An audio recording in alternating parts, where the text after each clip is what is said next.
I gotta.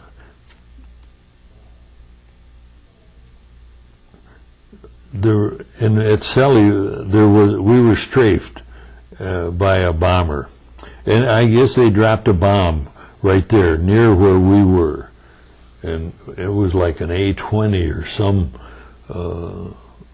American aircraft, and so we were cheering, and you know, when they dropped this somewhere, we were cheering this. So, but there weren't many people right there to come out and hammer us.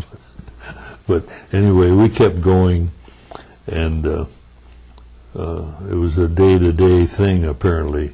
And on the 9th of April, getting up there, 9th of April, we stayed a day at this farm, and then on the 10th of April, we pushed on, airplanes overhead. And the 11th of April, stayed all. Rumor we were encircled. So we heard guns somewhere in the back from where we'd come from. The 12th of April, frontline German troops came through, and we cooked in the field or whatever we cooked, as I can't remember that we ever had anything to cook particularly, except we did get potatoes out of some fields and barns and stuff. And 13th of April was an important day. We heard .30 caliber fire, and the Germans ordered us out of town about 5 kilometers, and Jerry didn't know where to go and marched us back to the barn. But on this little trip, on the way out to this 5 kilometers or wherever we ended up, we went by this forest, and I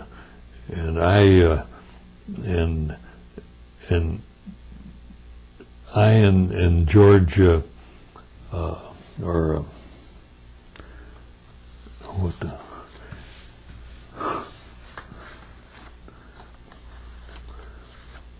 I heard, yeah, we heard this .30 caliber fire, and we knew there were Allied troops coming somewhere back down the road. Guards ordered us out of town about 5 kilometers.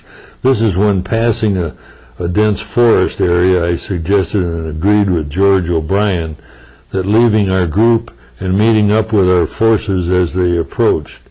And George, myself, and someone else moved swiftly into the woods, excited it was that easy to leave the column undetected. As we moved into the woods, we soon approached a meadow-like clearing. As we stepped out into the area, we were startled when we glanced to the right and saw 2 Germans manning a machine gun. It was just like our plans changed immediately because this startled us. We just sort of made a little circle and slowly went back, turned around and returned to the road and joined the column that we left. It hadn't gotten that far. So this was a very short escape period. And so we returned to the column, and within just a few hundred yards maybe, we stopped, and the guards hadn't decided what to do, and so they decided we'd go back to the barn we were in the night before. And so that's where on the 14th we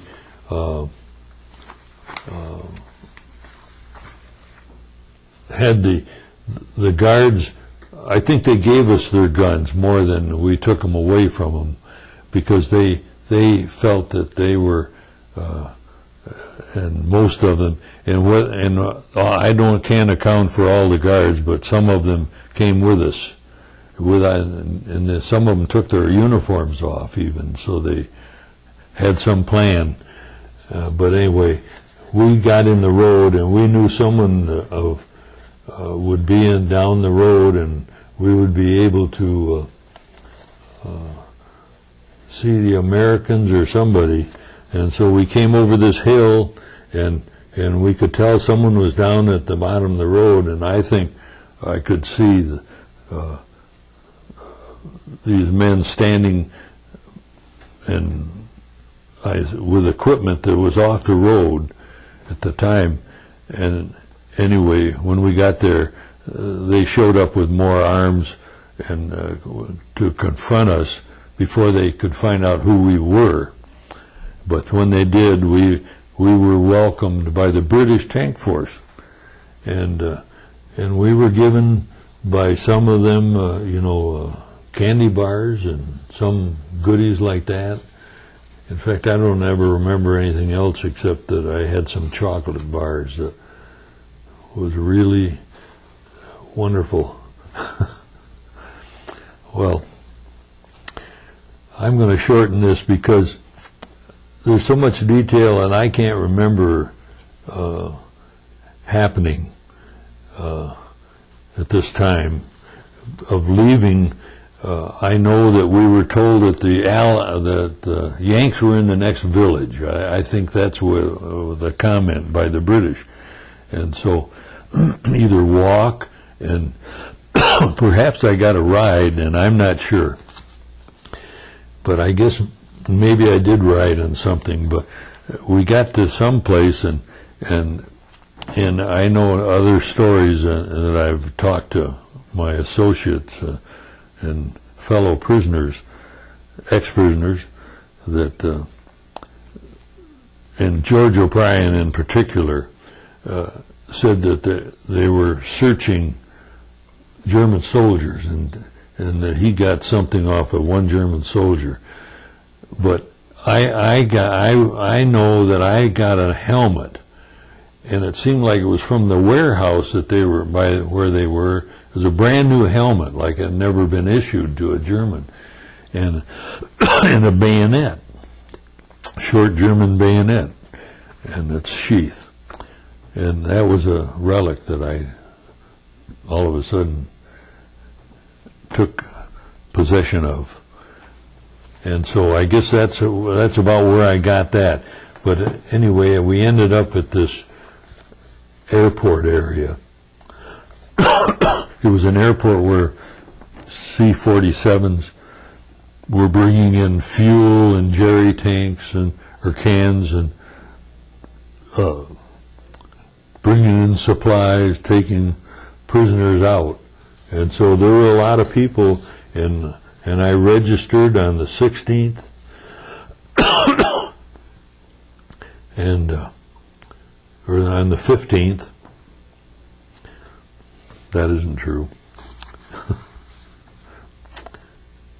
Registered on the 15th. And on the 16th flew out of this little airport. I can't name where it is, but we flew to Camp Lucky Strike in Le Havre, and but the flight was a little. Well, I might regress. By the night before, we were here, but nothing to eat. There was a mess kitchen. They didn't have food for a lot of prisoners, and I was able to we searched their garbage area, and they had these big ham bones and potatoes. We got some fresh potatoes some way there, and we made a soup. And I don't know what else we had in the soup, but we had a number 10 can. And here during a night time where we were supposed to be not having any flames or anything, but we were boiling this soup. Well, whatever the soup was, I don't think it was that good, but I guess I had a bit of it. Thought it was good, but I just wanted to mention that because the next day when I got on the plane, I didn't feel so good on my airplane ride, and I think the soup had something to do with it. But what I wanted to do in that airplane ride was to look out the windows and see all this battle marks in the tank, and where all the action had happened, and I was having fun looking out. Pretty soon I got so sick I couldn't look out of the window, and I was just, the tail of that plane was just going like this, back and forth. I don't know if the pilot was doing that on purpose or not. But when we hit ground, I recovered real fast. So I went Camp Lucky Strike. I was given, changing clothes, new clothes, and during my stay in the prison camp, we used to spend our lunch hours where we didn't have anything to eat. We always took off an hour for lunch, or we took time off for lunch. I forgot to mention that, and talk about food. And so I wrote down all these items of food, and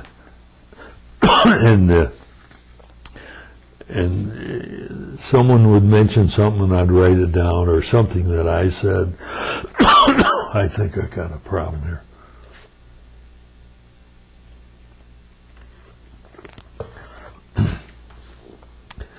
But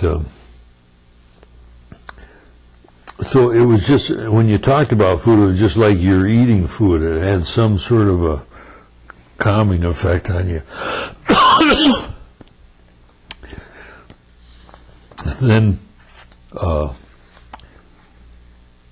so we flew out, and I'm going to shorten this, but when I'm back in Lucky Strike, I'm back in the American clutches, and in a few days I was put on a ship, but when the first meal we had there, the first big pan of food was liver, beef liver, calf's liver. Well, that was the only food I could that I ever thought of that I didn't like when I was making my list of all these good food. But I said, if I ever get out of here, I'm going to eat liver. That's all there is to it. And so here I got this liver, and I put it on. I took a couple of pieces, and I ate it, and it was great. But I really don't like liver still. But at that time I was so appreciative of that. So anyway,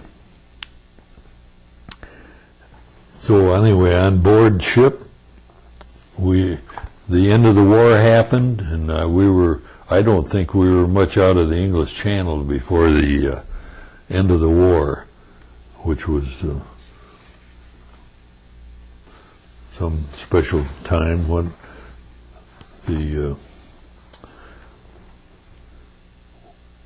So I was liberated. We saw the British on the 14th of April. That was the day we became, were liberated by the British. And then I think I registered something at the airport the next day, and then shipped out on the 16th, and got to Camp Lucky Strike, then got on the ship, went across the ocean, and ended up in Newport News. We're much amazed at the big cafeteria that we went into and to eat at Newport News, at the camp right there.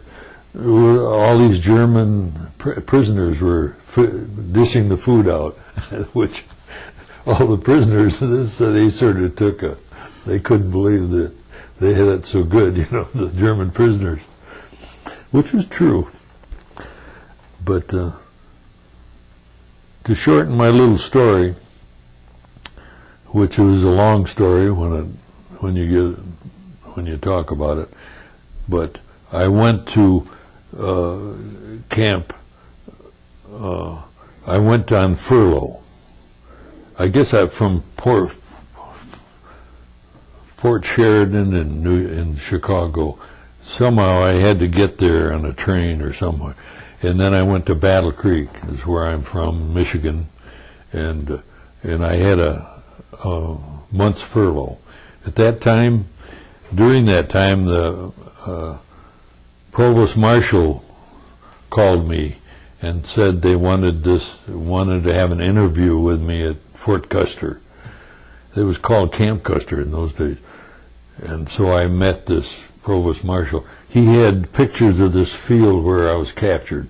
And, you know, I have one picture here showing all the bodies on that field with white sheets. And that this is at the museum in Abilene on the wall there. This was taken from that picture. My son took a picture of it. That's where this photograph came from the museum. But you can see the white sheets. This is. I was in between somewhere. I was in here somewhere, in the snow. And this picture and all the pictures I saw were taken at least 2 or 3 weeks later. That field, bodies still all over. But they had 8 by 10 glossies of this whole field. I never thought I'd ever see that field again, you know, from what happened. And anyway, I did, and it was a terrible day. Anyway, my ending of my career, I was sent then to Miami Beach for rehabilitation and redistribution, and I got a job as a lifeguard. They wanted me, and they wanted me to be in the Friday night aquacade, and so that's where I went. And as soon as I got in there, I was made corporal. Now I was a PFC all the time I was in the infantry there, because I was in advanced engineering in ASDP. That's the way I got to be a PFC. Well, this was my next, I became a corporal. And there's my picture in Miami Beach in my, it's in my official trunks, Army trunks, and Army pith helmet. It's amazing. And then I was looking at that time. Anyway, this only lasted 5 months, and they broke up the station about that time anyway. And so I went back, and at that time the War Department circular came out, said all ex-POWs would be discharged, and that's what I guess what I was looking for right at that time. And so that's what happened, and I think I did go to Fort Sheridan, is where I got my discharge, and it probably says that on it. I didn't ever look, but since that time, I returned to Purdue University, and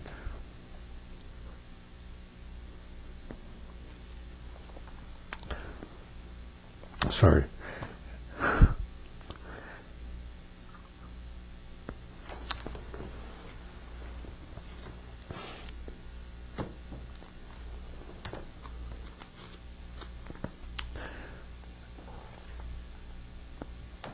I went to Purdue and got my degree in mechanical engineering.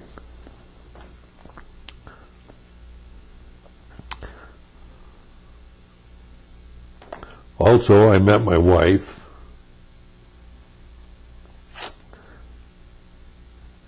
I have 2 sons.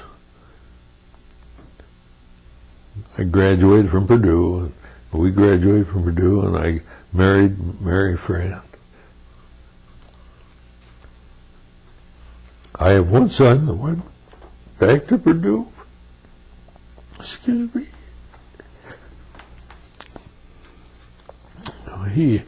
He went to Purdue by a scholarship by the Kellogg Company. He had a job with the Kellogg Company, and that was one of the reasons he went to Purdue. And so that, being from Michigan, that was out of state. And my other son, he graduated from Central Michigan. And anyway, at this time I have